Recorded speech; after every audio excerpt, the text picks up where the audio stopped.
कितने ऐसे भी होंगे जिन्होंने साल साल भर से कुरान नहीं खोला है, कितने ऐसे भी होंगे जिन्होंने जिंदगी बीत गई कुरान नहीं खोला। यार कुरान सिर्फ बख्शिश के लिए नहीं आया था, सिर्फ जादू उतारने नहीं आया था, सिर्फ मुर्दे बख्शवाने नहीं आया था। कुरान तेरे लिए जिंदगी का सबक बन के आया था, कुरान तेरी जिंदगी की रोशनी बन करके आया था। हमने कुरान ही नहीं खोला, फिर हम कहते हैं जी वो जुल्म कर रहा। नहीं, जुल्म हम कर रहे हैं।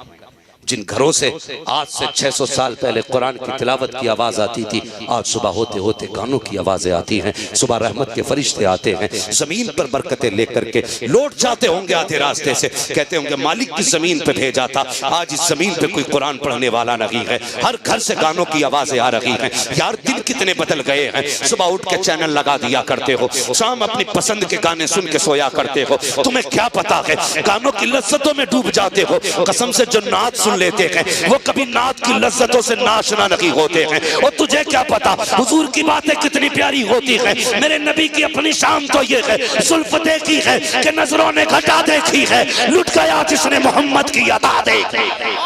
बाबा जिंदाबाद, बेशक वाला जिंदाबाद। अपने आप को वाह वाह, सुबह कुरान लेके बैठा करो। हमें कितने ऐसे कुरान तक खोल के नहीं देखा, और फिर कहते हैं कि भाई अब घर तोड़े जा रहे हैं। घर नहीं, तेरा मुंह भी तोड़ा जाए, मुंह भी तोड़ा जाएगा हैं। फिर हम रोडों पे आके कहें अल्लाह भेज खालिद बिन वलीद को। जो माँ पूरी जिंदगी सीरियल देखती रही, उसकी गोद में खालिद बिन वलीद आएंगे। जिस बाप को बच्चे पैदा करने के बाद यही पता नहीं चला बच्चा जा कहां रहा है, उसकी नस्लों में मोहम्मद बिन कासिम आएंगे। हैं कहां? कहीं भी जाओ बाप की अजमत बयान कर देना।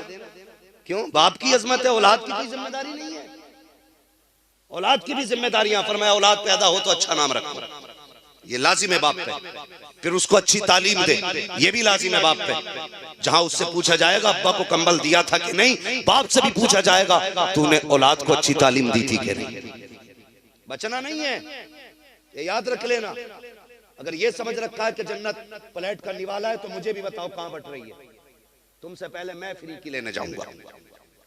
जन्नत इतनी सस्ती होती तो बिलाल कभी कोड़े न खाते। हाँ, जन्नत इतनी सस्ती होती तो जुनैरा की आंखें ना निकाली जाती। जन्नत इतनी सस्ती होती तो सुमैया को बीच से चीरा ना जाता।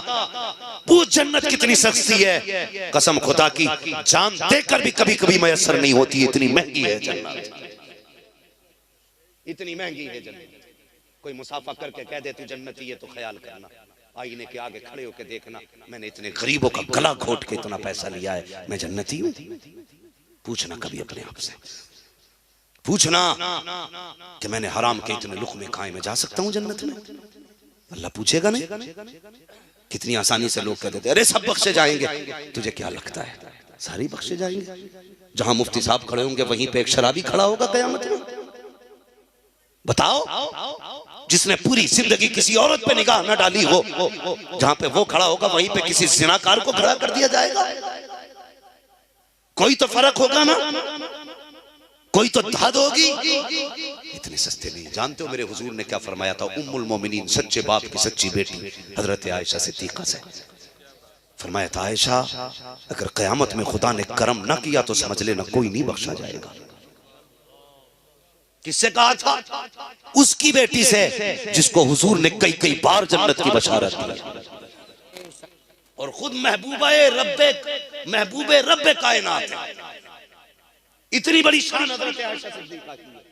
नारे लगाओ, मैं इनकार नहीं करता, लेकिन नारे सच्चे होने चाहिए, सच्चे होने चाहिए। यहाँ कह रहा गौस का दामन नहीं छोड़ेंगे, घर जाके कह रहा पड़ोस की खेती नहीं छोड़ेंगे।